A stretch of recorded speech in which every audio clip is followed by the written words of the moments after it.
Oh, boy.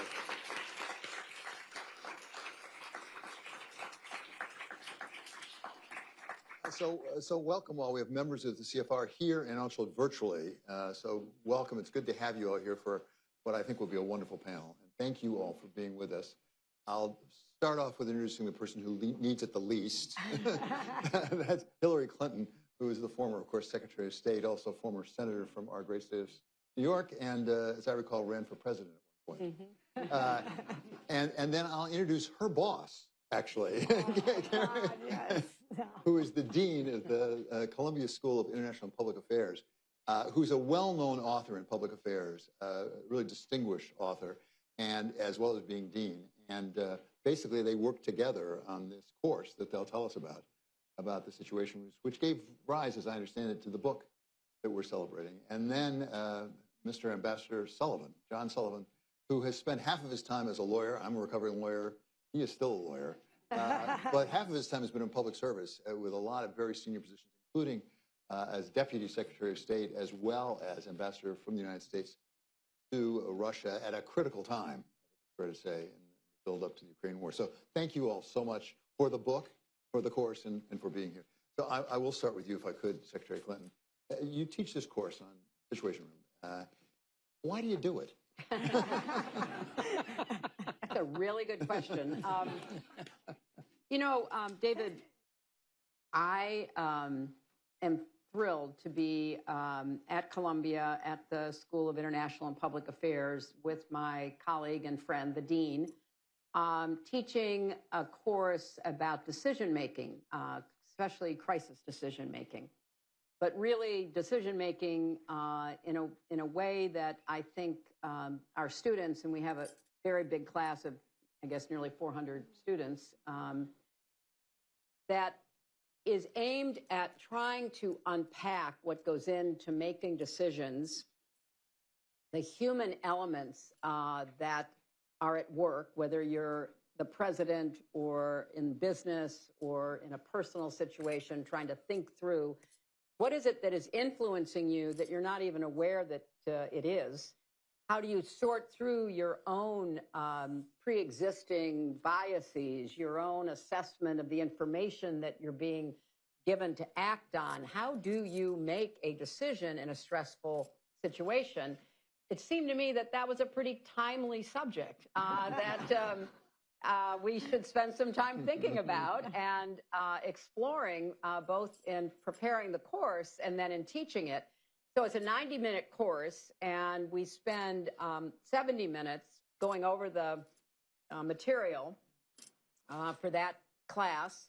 Obviously the students are also in sections where they can dig deeper into all of our subjects. And then we take 20 minutes of questions, and it's been fascinating to hear from the students themselves. This is our third year teaching it. It's our third season. Yeah, our third season.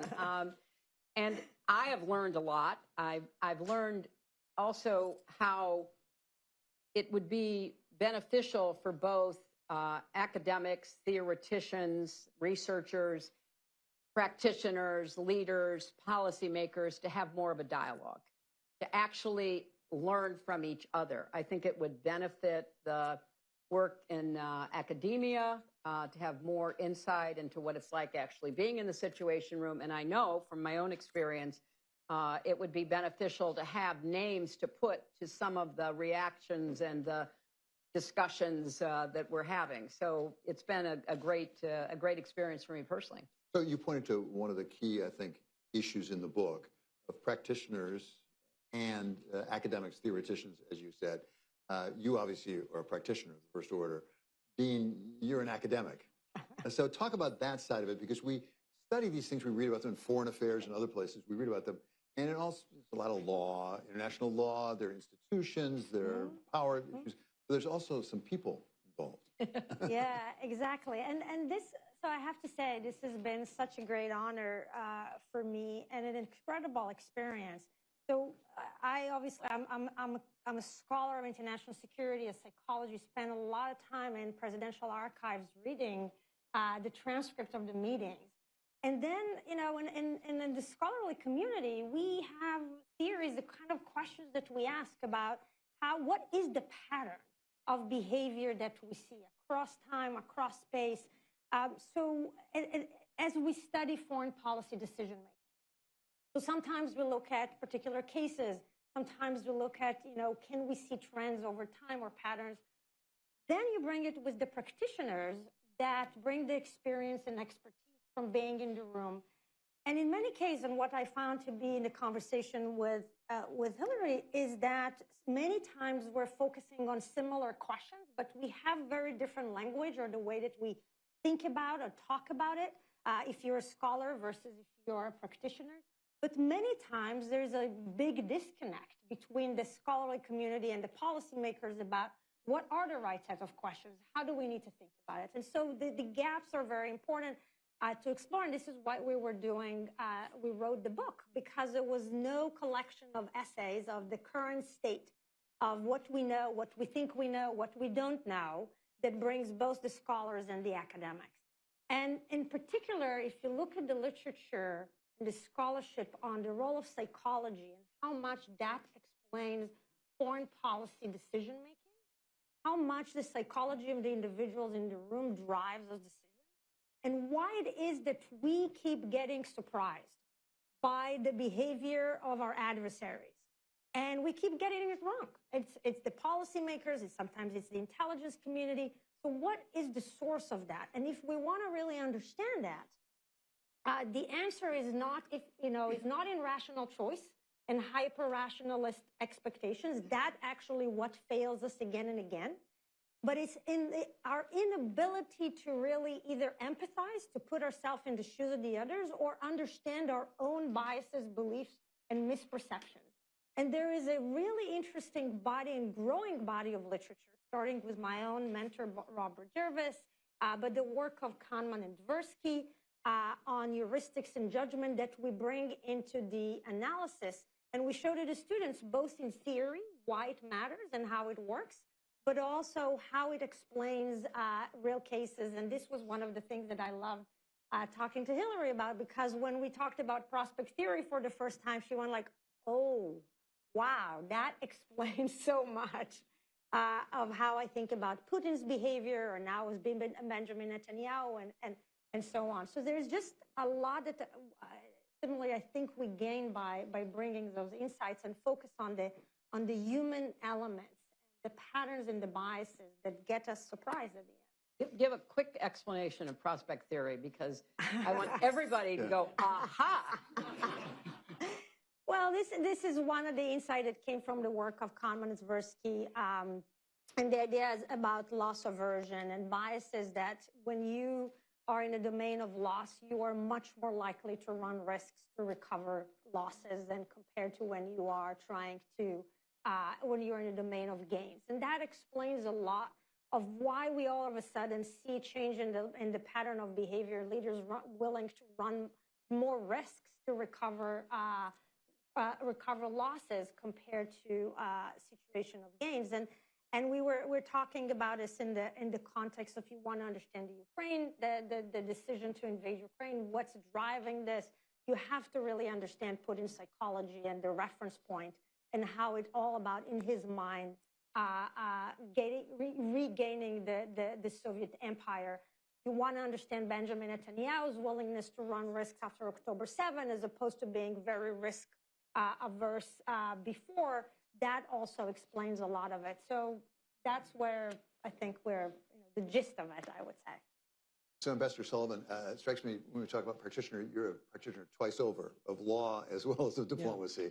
Yeah. And it's fitting that you are here particularly because this is the David A. Morse lecture, which is done in the memory of David A. Morse, who was a lawyer, a practitioner, as well as a public servant, and internationalist. So, a loyal member of CFR, I should say. So give us your perspective from a practitioner. Yeah. And as I'm listening to the dean, she's talking about how we go into a situation assuming rational. You've dealt with President Putin. Yeah. How rational was that? My own choice to go to Moscow. I had two different presidents tell me I was irrational. But Putin is very rational. I once had a conversation with my then boss, Secretary Blinken, and we were talking about what Putin is like. And, you know, he's often compared to a gangster. And I didn't want to make an ethnic reference, or if I made one, it would be one that would be from my own tribe. So I'm from South Boston, and I started talking about Whitey Bulger. And I mean, you've got to understand, you can't understand Putin unless you really understand where he's from, what he's about. He's a tough kid from Leningrad, right? And not understanding who his sense of grievance, the sense of loss.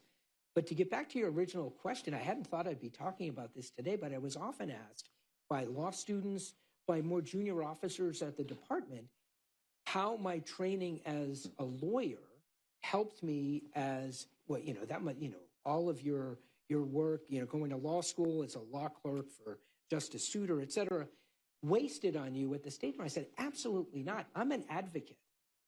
And I was an advocate when I was deputy secretary for the department, for the secretary. My very first meeting as deputy secretary, we're sitting around my big conference table, and a big team of, we were in the midst of the nuclear posture review. Very complicated issues, and we're working through them and what the department's view is. And somebody at the table, we're talking about what the department's view is. And someone said, yeah, that's the department's view, but I'm pretty sure I heard Secretary Tillerson say the opposite. And I said, whoa, whoa, whoa, whoa.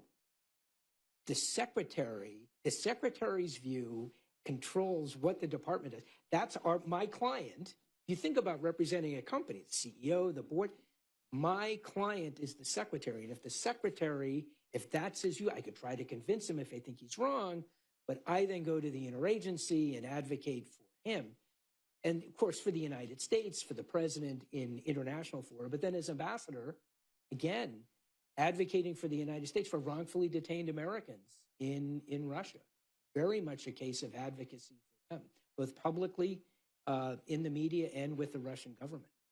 So, Secretary Clinton, it does strike me, you know, obviously Secretary Tillerson was the Secretary of State, was in charge, but not alone. There are an awful lot of people surrounding the Secretary of State. It's not just the leader, it's the team. How does that interplay work? And when does it work well? When does it not work quite so well? Well, in the book, one of the issues we address is who's in the Situation Room. You know, it's not just a place, it's a metaphor as to how you gather the people that you're going to listen to, that you're relying on, and your advisors, your team is a big part of that equation. You know, I listening to John talk about, you know, running a deputies process on nuclear posture review. You know, you bring people who have something to contribute. You bring people with expertise, with experience, with historic awareness and knowledge. And in our teaching, we talk about who do leaders listen to, and what makes a good process and what makes a failed process. And, you know, I can speak to the processes that I was part of.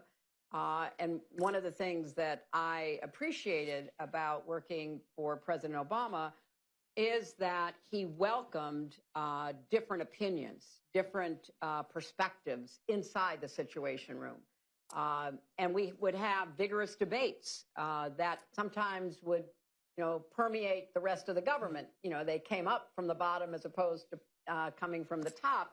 But it was a very robust conversation. And I read something the other day where people said, you know, you can take different routes if you know what your destination is. And if our destination is having the strongest nuclear posture, you know, position for the United States government, or in one of the best examples of presidential decision-making I ever participated in, you know, the decision the president made to go after bin Laden, which is written about in the book by Leon Panetta, who at that time was director of the CIA. What was good about the processes that the Obama team ran is that we really did have an open mind to listen to what our colleagues were saying. Obviously, I don't think it's a good process if people are afraid to say what they believe, if they're afraid to share unwelcome news, if they aren't aware of their own biases. You know, I had an experience in the bin Laden process because I was one of the very few people that were read into it, and it was a very small group that met for weeks to make a recommendation to the president. I was, you know, one of the senators from New York on 9/11. I had strong feelings about what had been done in the attack on our city, our state, and our country.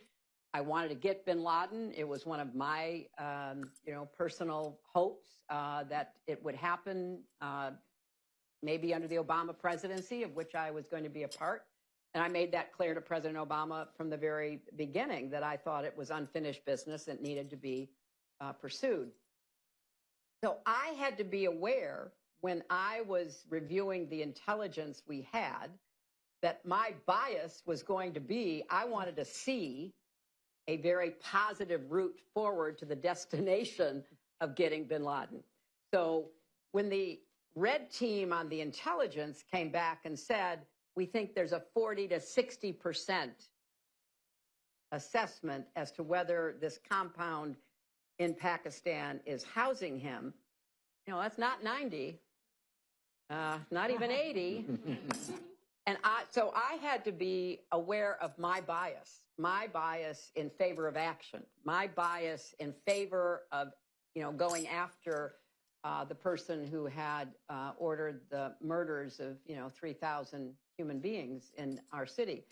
So it was, you know, I wasn't as conscious of that and all of the psychological profile of decision making that, you know, Karen has studied and that others have provided a lot of research data about. But we had a very vigorous debate in that room because there were people with different experiences. You know, Bob Gates had been the deputy director of the CIA when President Carter sent the helicopters in to try to rescue the hostages in Iran, and it was a disaster. And so he's sitting at that table thinking, I am not going to be part of recommending another action that results in the death of Americans, that results in embarrassment. So he carried that with him.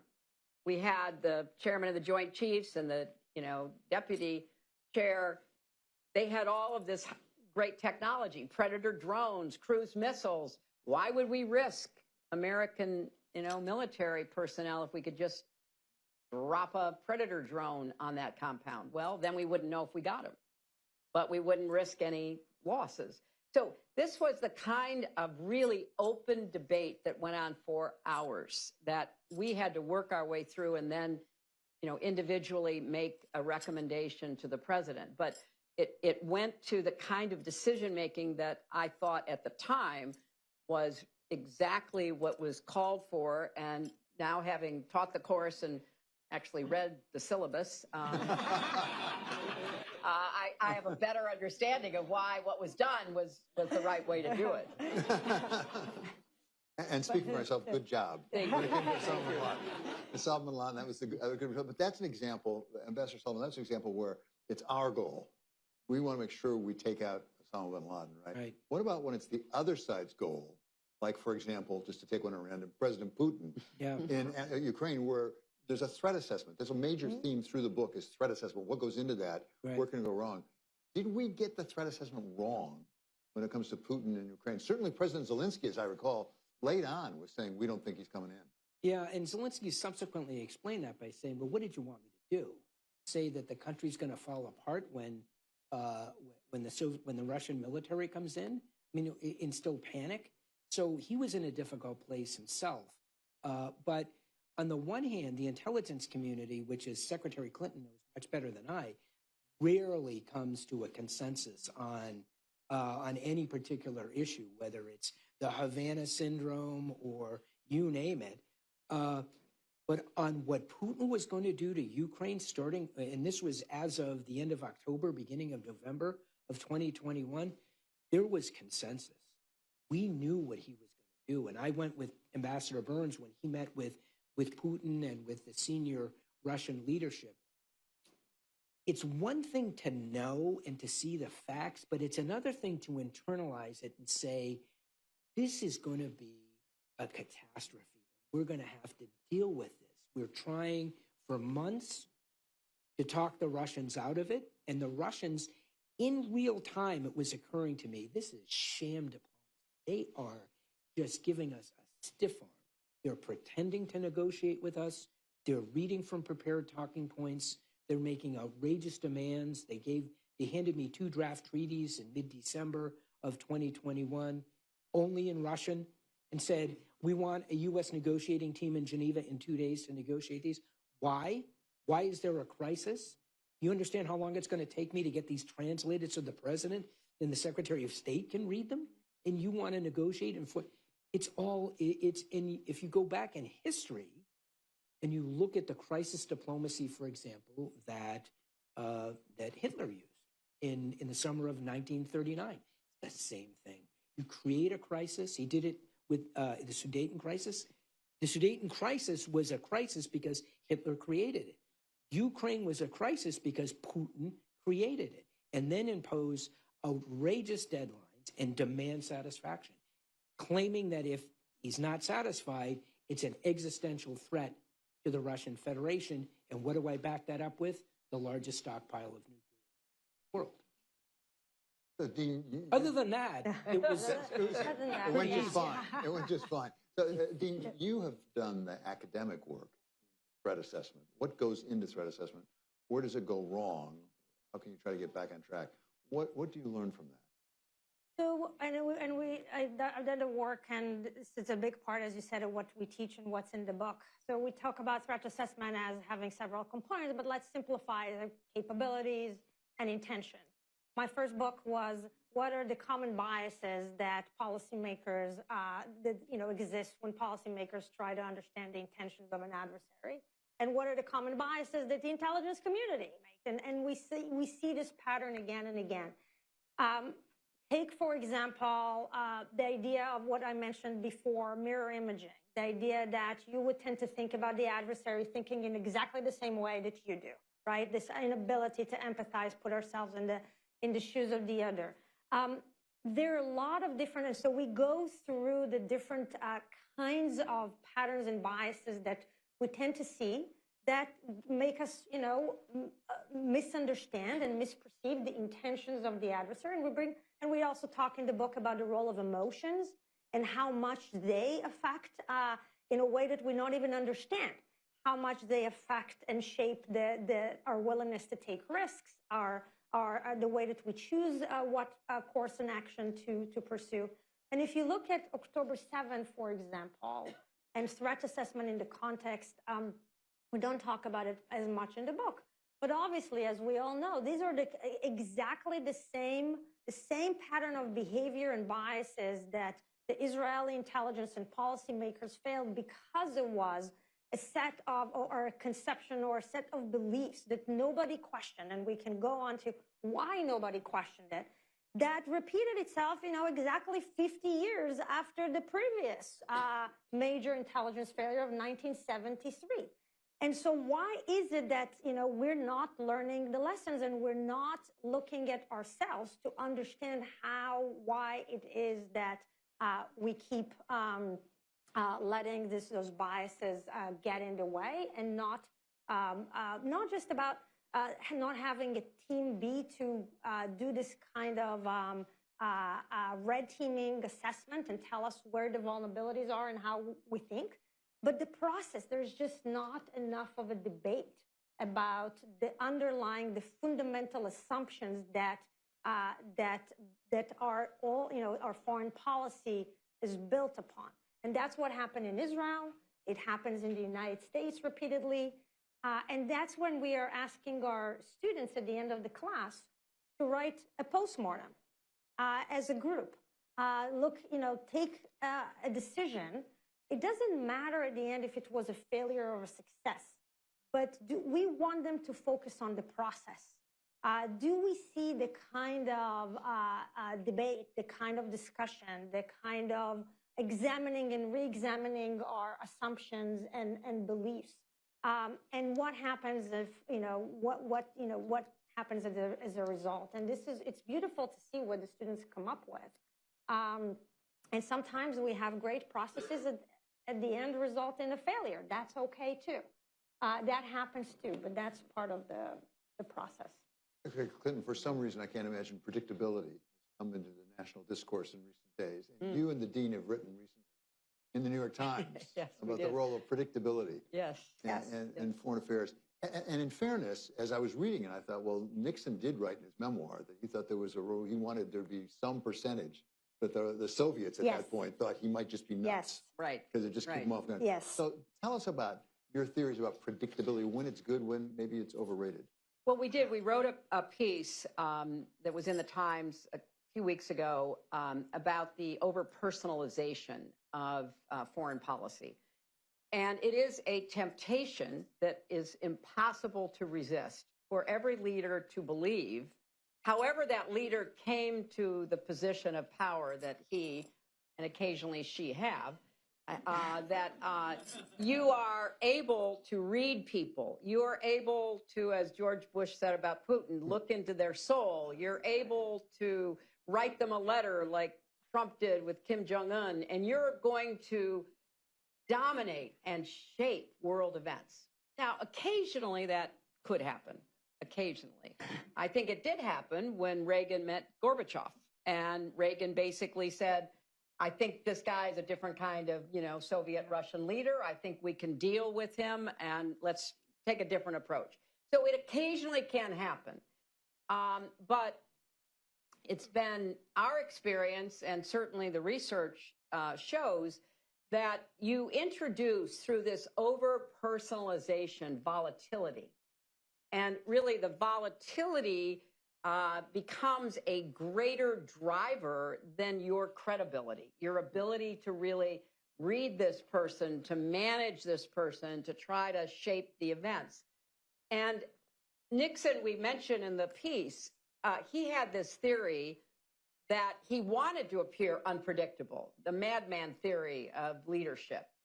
He wanted to throw his adversaries in those days, obviously the Soviet Union, Communist China, kind of on their back foot. They wouldn't know what he would do, and therefore they couldn't plan, they couldn't, really deal with him, and he would have a clearer path toward, achieving whatever his goal was.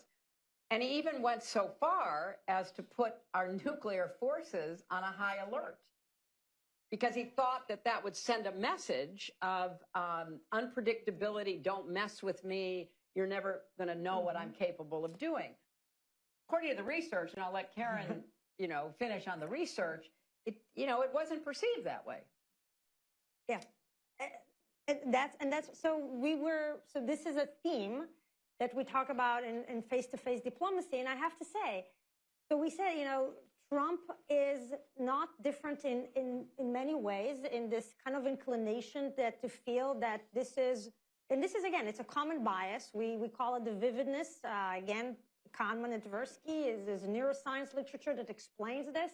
Why leaders tend to think that, in this face-to-face, they can read the adversary, they know that they can trust, they think that they can trust them and so on. And so in many ways with Trump, we see this on steroids in some ways. So, and there's not necessarily a strategy attached to this face-to-face diplomacy in the way that we saw this with Nixon. He does like, and I just wrote about it in Foreign Affairs, he does like predictability, unpredictability. He likes to he says it multiple times, I don't want anybody to know what I think. But the implications, and this is what we're talking about in the class, is the implications on the impact it has on credibility. And because credibility relies on this idea that there is predictability, that there is the idea that, you keep your promises, you keep your assurances, there's understanding of what to expect. That vulnerability that comes from his own intuition and emotions coming in from in and out of meetings with other leaders makes it extremely difficult to look at the United States and look at it as a credible, reliable ally. And that is, in the long run, maybe in the short term, he can claim some victories. But in the long term, in the long run, we're losing U.S. credibility, which will make U.S. foreign policy much, much costlier in the future. I have just two questions before you all have to ask questions, so think of them right now. This is your warning. First of all, Ambassador, looking at it from a long way away, as neither a practitioner nor an academic, is Putin almost the opposite of President Trump in the predictability? Isn't Putin actually quite predictable in his behavior and what he's going to do, whereas President Trump is not? Well, and it's not just President Trump. I think it goes back decades in the United States. Putin has been nothing but, and this is from a self-described KGB man, right? He's been nothing but forthright in telling us what he's about and what he's going to do. He is committed to the proposition that the great geopolitical catastrophe of the 20th century was the demise of the Soviet Union. We in the West scoff about it and misunderstood. He doesn't lament the demise of Soviet communism. He famously says, if you're not nostalgic for how we lived in Soviet days, you don't have a heart. But if you want to return to Soviet communism, you don't have a brain. I mean, it's hard to be the richest person in the world with $1 billion palace in Sochi. I guess you can reconcile that and be a communist. But no, it's the demise of the Russian Empire, which he equates with the USSR, which is not accurate historically or factually. That's 315 million people. And so anyway, but Putin is very upfront about this. But he thinks we're predictable. We're predictably weak and unreliable. We won't stand up for our principles. And it's not just Trump. He is convinced, he was convinced on February 24th, 2022, that there wouldn't be a sufficient response in a US-led West that would really damage the Russian Federation in ways that wouldn't justify his invasion. He's still confident. It's taking him longer. He said he met with the then Israeli Prime Minister Bennett was there in Moscow in April of 22. And Putin, in speaking with Bennett, said, we weren't as good as we thought we were, and the Ukrainians are tougher. It's just going to take long. One thing he doesn't think he misunderstood, and that was the United States. He thinks he knows us. He thinks we're weak and not worth the powder. So before we turn to the audience, Secretary Clinton, I do have a question. We'll go back to the book and the course, Situation Room. Yeah. How important is the Situation Room itself? And I mean, basic things. Do other people have situation rooms like that? Mm-hmm. And who decides when you go to the Situation Room? Because that may be an important decision in and of itself. I think some other places do have, secure rooms where they meet, where they are debating or gathering information, looking at intelligence. But our Situation Room, which really has been around since the Kennedy administration in various iterations, and it was, recently updated. It's got great technology for all kinds of secure video conferencing and the like. And again, I can only speak from, my experience, although George Stephanopoulos wrote a book, The History of the Situation Room, and he talks about different presidents and how they used it. And he says that, like, for example, President Johnson was in there, like, all the time. We used it for not just what were called principal meetings, namely secretaries and heads of various agencies, along with the president and the vice president, but for deputies meetings, for other kinds of policy discussions that would then either be decided at that level or brought up to, the next level for a decision. So the Situation Room was not only used for crises like whether we go after bin Laden or not, but after the Haiti earthquake, how do we respond to something as devastating as that, for example? Does President Obama surge troops into Afghanistan shortly after he's elected?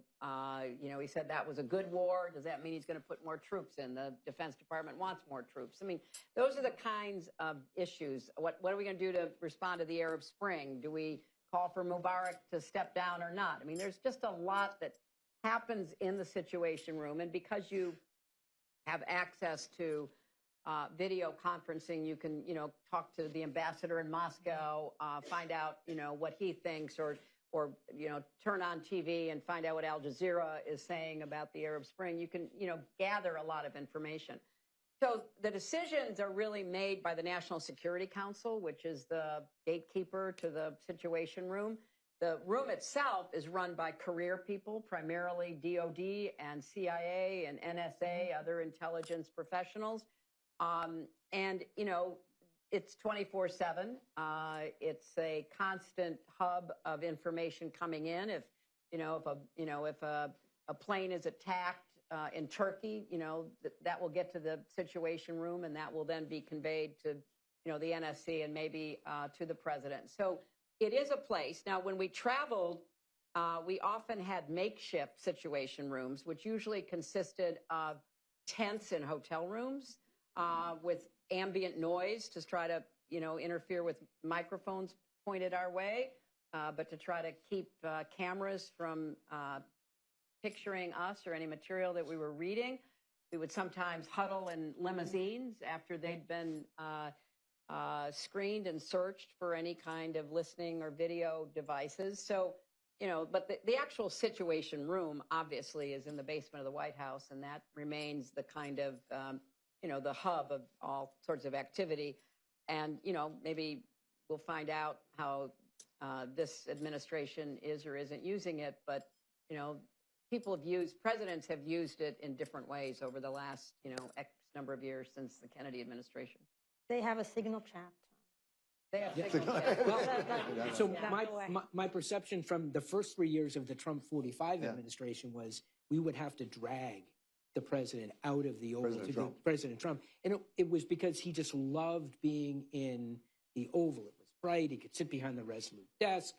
And being in the Situation Room, at least, I guess it's been remodeled since, but I haven't been in the newly remodeled one, but being down in the basement, no windows, he was, you know, he was not as John, enthusiastic. I've always wondered, because I know when I used to get my CIA briefing, and I'd get, you know, the PDF, the presidential PDB, the presidential's daily brief.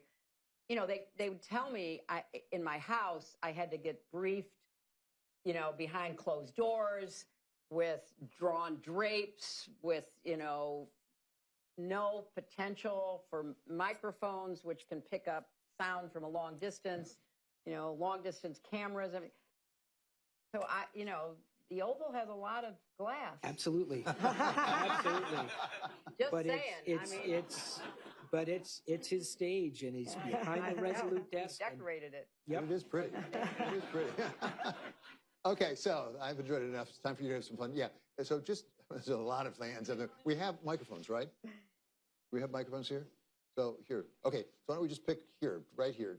Gentleman with the glasses, right there to your right, 2 in. Please identify yourself. This is on the record for everyone. And also, we welcome questions from the virtual audience, too. But please go ahead.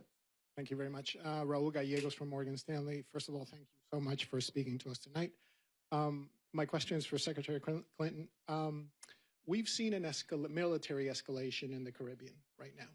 And we've seen that the Trump administration has also advanced legal argumentations to declare drug trafficking organizations terrorist organizations and to target specific individuals as well, sort of laying the path for us to engage the way, say, we've done in Yemen, right? So my question to you is, given the math in Congress right now, the fact that pushback hasn't seemed to be that great, what are the realistic obstacles in the path of President Trump sort of engaging, and do you see that happening, say, in Venezuela on sort of with a thinking of regime change? Could everyone hear that question? Thank you. No? It's about the Caribbean and President Trump escalating in the Caribbean, and what are the realistic possibilities or impediments to going forward. So this is, because I come out of this business now, I can't believe I do. Hold the microphone up to your mouth, everybody. It's a tip. But go ahead. I think this is a really serious problem that apparently the majority in Congress is determined to ignore.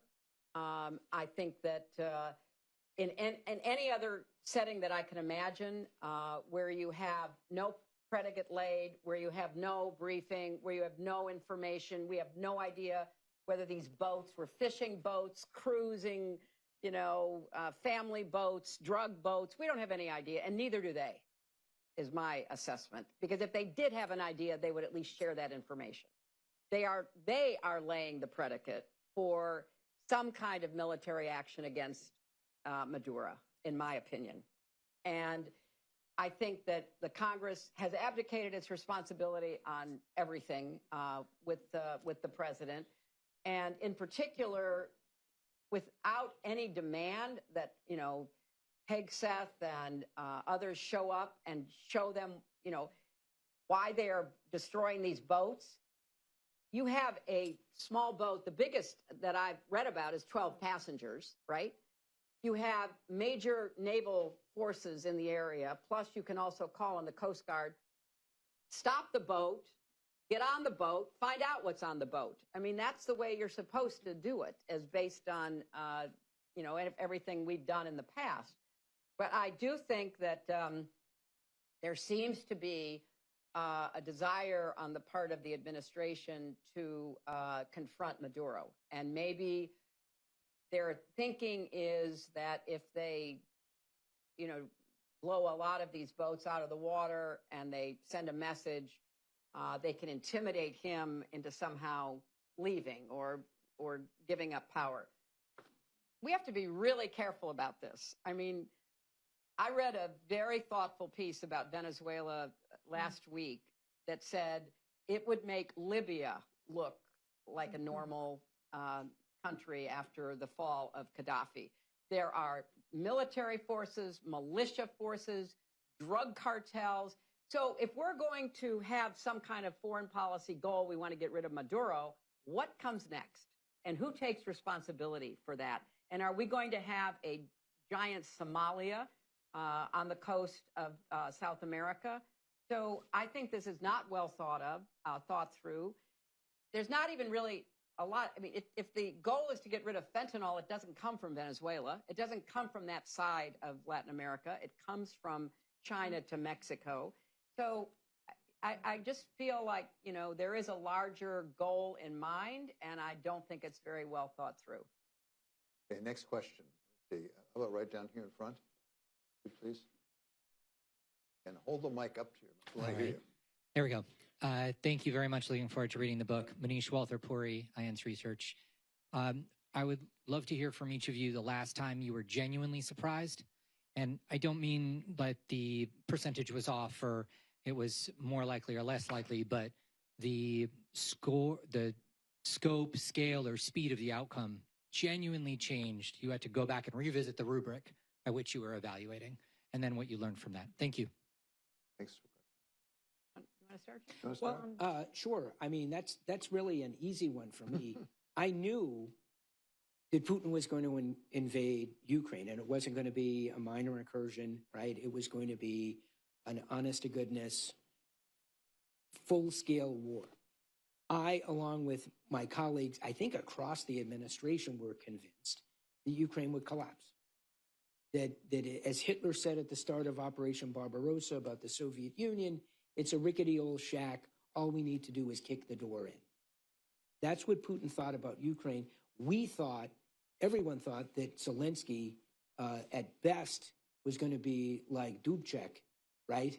And taken to Moscow and re-educated, and then repatriated to Ukraine if he were lucky. More likely than not, he wouldn't survive it. I was really surprised by how the Ukraine, and Putin said this himself, as I mentioned before in April, how bad the Russians were, the conventional military, and the FSB, and how good the Ukrainians were. And the first time I realized it was a day or two into the so-called special military operation. There's this famous YouTube video of an older Ukrainian woman in a little town just north of Crimea, and the Russians are moving through, combat troops moving through her village. And she walks up to these paratroopers who were kitted out with automatic weapons, and, she's swearing at them in Russian, what the F are you doing in my town? You effing fascists. And she reaches into her pocket, and the sunflower is the Ukrainian flower. She picks a handful of sunflower seeds, holds them in his face, and says, "Here, put these in your pockets so when you're killed and buried here, something good will come out of it." And I called my colleagues, and I'm like, "You got to see this. If this is how the Ukrainians resist, Vova's in trouble." The Dean? For me, I have to say it was October 7th. And the reason is, and was really thinking on October 6th, I had a meeting with an Israeli official who also comes from the Israeli intelligence. And we were talking about the normalization with Saudi Arabia and how, what's going to happen to the Palestinian issue. And that is not going to just be, okay, we just have to live with it.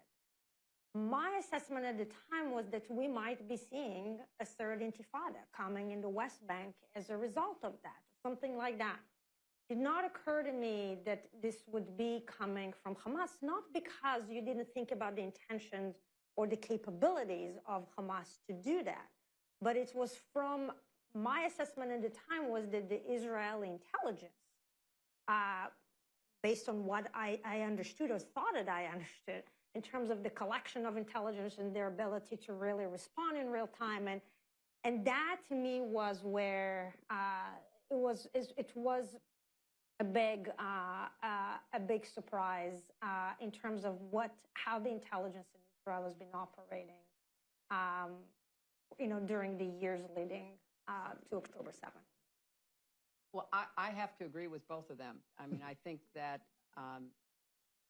I was terrified that Ukraine would fall and thrilled when I saw the resistance and the pushback. I think it was fascinating because remember, Putin flew to Beijing the week before the invasion, and from what we know and assume, basically told Xi Jinping the same thing. I'll be in Kyiv in a week. We'll have the whole country conquered, and that was the assessment. And I was surprised at how poorly the Russian military performed. And it just goes to show, do not politicize your military, because you get corruption, you get yes men and women, you get people who forget how to fight because they're too busy looking over their shoulder to see who's going to promote them and take care of them. And that's the story of the Russian military. The second big surprise was October 7th. And what I didn't know is what I learned from Karen, who served in the IDF, served in intelligence. And among the many lessons she had learned was what happened with the Yom Kippur War. Golda Meir's government had an agent inside Sadat's office. And that agent told the Israelis, the Egyptians are going to invade. And the Israelis said, that's ridiculous. They have no air force of any, no, they're not going to invade. Discounted it, underestimated, did not see the enemy as the enemy saw themselves. So with October 7th, there is no doubt that there was a massive intelligence and leadership failure in Israel. And maybe someday, if the war finally stops, we will find out what it was. And just like Golda Meir resigned 6 months after the Yom Kippur War, after that it was resolved, and was held accountable along with her military leadership, somebody needs to be held accountable in Israel as well. But that can't happen until it stops, which, is hopefully going to happen soon. So I think that in real time, those two examples, from my perspective, were very big surprises. So how about a couple of questions from this side for a change? How about way back there? Yeah, you're up. Just identify yourself if you could. Speak into the mic. Hi, Daniel Dresner, the Fletcher School at Tufts University. Looking forward to finishing your book, and thank you all for contributing to it.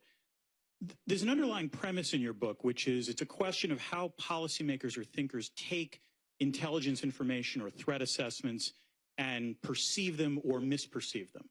But the implicit assumption is that there is actually some intelligence that they're looking at, that there's reasonably quality data that they can analyze. And I'm looking at the federal government now and the denuding of INR at state, the elimination of the Office of Net Assessment at DOD, the elimination of the Global Trends exercise. So to push you a little bit, what happens if there is no intelligence or raw data to analyze? What do policymakers do then? Well, I think we're seeing it. I think, Daniel, it's a great and really important question. And obviously we know it applies to, unemployment figures and the Bureau of Labor Statistics and their reporting. We know it applies to health data. I mean, if you are a government that wants to impose your will on the people, you have to control the information environment. And you don't want too many facts or too much data out there that would contradict what you are attempting to achieve. And so in the foreign policy intelligence arena, I think we're going to see a lot more decision making based on gut and emotion, a lot more ideologically driven decision making. Maduro's a bad guy. We can get rid of him. That's good for everybody. No real thinking through, no real intelligence about what that means or how you would even go about doing it. So I think this is all part of the game plan. Deprive people of information and they will be much less able to contradict you or argue against you, because what's the basis for their position? They don't have it. Professor Sullivan, it strikes me, although President Putin came from the KGB, does he have good intelligence? I mean, he certainly controls the media throughout Russia, but does he have good intelligence you can rely upon when it comes to what's happening in Ukraine? I mean, I give you a lawyer's answer. It depends. Yes and no. He was let down by his guy, by the FSB. With this, I believe that the failures of the special military operation was really a failure of the FSB. The FSB was integrated into the Russian conventional military units in ways we hadn't seen before. The FSB, the principal successor to the KGB, is responsible for Russia's near abroad, the former Soviet republics. The FSB is Ukrainian territory. Starting before 2014, Putin dedicated billions of dollars, not rubles, dollars, and thousands of FSB officers to weaken Ukraine so that it would be susceptible to the special military. And B, relying on the FSB's advice that now's the right time, boss. So people think, well, so the FSB didn't want to tell Putin bad news. It was more than that. Putin's response would have been, over the last 10 years, all those billions and those thousands of FSB officers we sent, and you're not ready? I mean, they would have been, they wouldn't have kept their positions, let us say, if they had given him that advice. So Putin was let down by his people, right?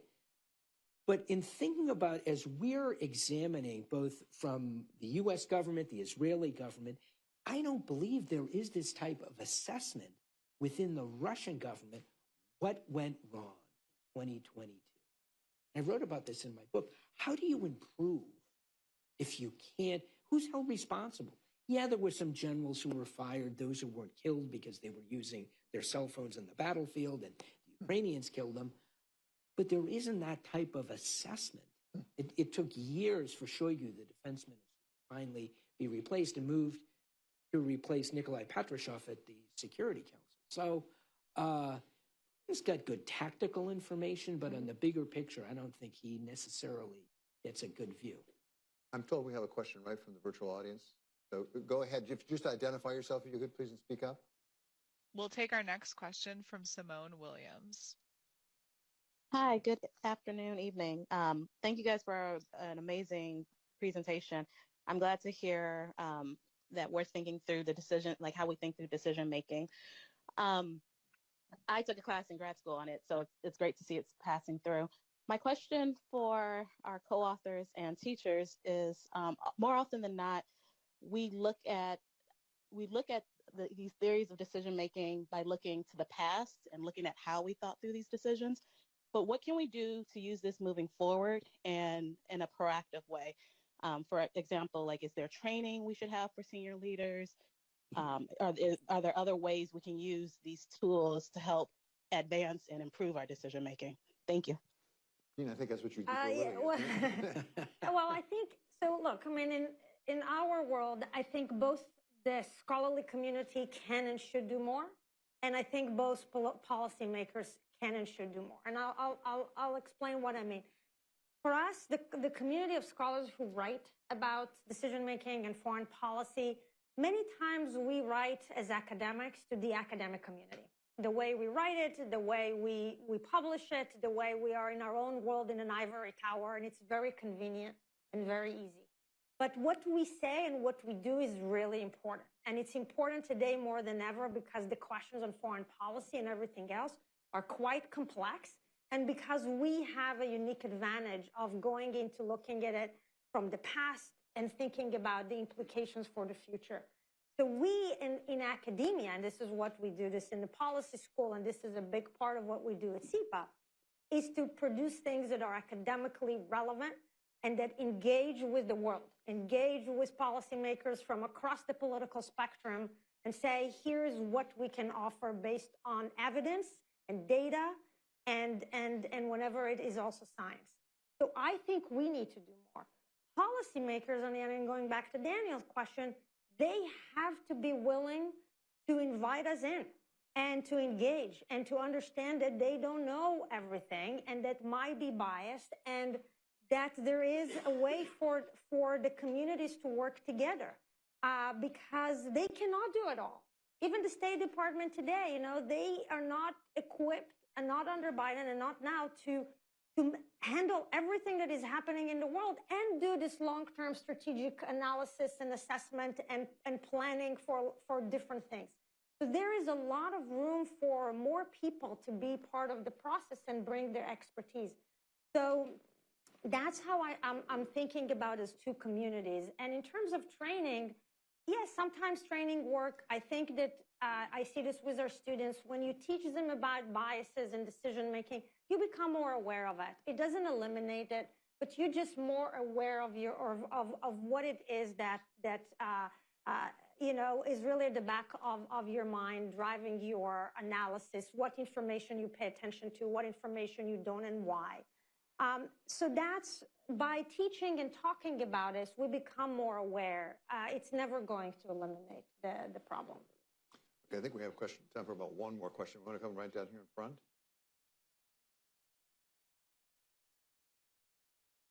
My name's Lucy Commissar. All the way up to, sorry. My name's Lucy really Commissar. I'm a journalist. I was very impressed with the dean's analysis of how one should look with empathy and look at the other side. And then I saw in the discussion of Russia, absolutely the opposite. I didn't hear anybody talk about Kissinger and Kennan talking about not moving NATO 1 inch to the east. The 2014 American-sponsored coup that threw out an elected Ukraine head of government because he was too pro-Russian. The new government bombing the Russian speakers for 8 years. And then Ambassador, Sullivan's utter misstatement of Putin, who said that let me finish, that the Soviet Union, anybody that wanted it, that talked about it being collapsed, that it was a tragedy, but anybody that wanted to have it come back had no brain. Why did you not talk about any of these facts and instead of that do a lot of armchair psychologizing about Putin and his motives? Okay, thank you very much. Who would like to respond to that? Well, I will. First of all,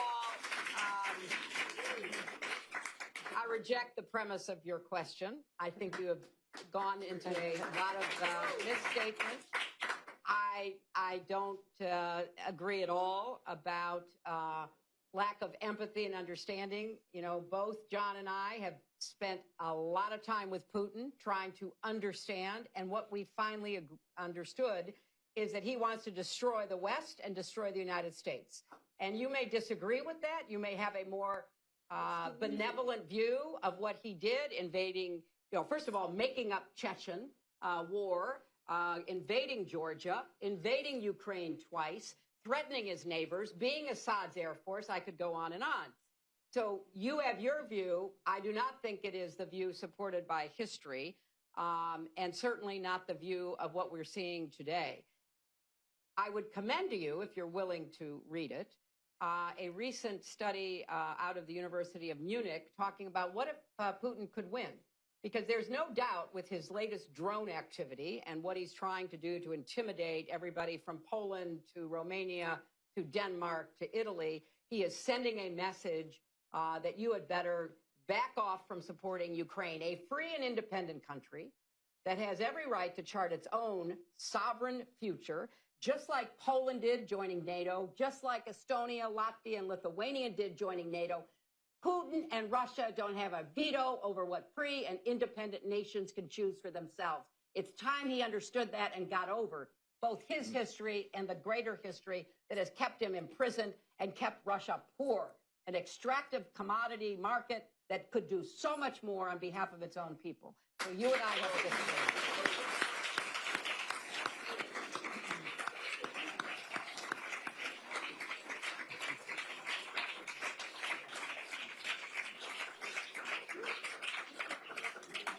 And I will add only that I am so happy for the Council and for the United States of America where we can have this sort of discussion go on. Absolutely. There are a lot of places in the world we could not have had this sort of discussion, which is only beneficial.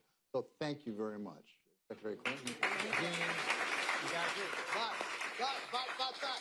No. Most important, copies of Inside the Situation Room, the theory and practice of crisis decision making are available for purchase right out there. Thank you very much. Thank you all.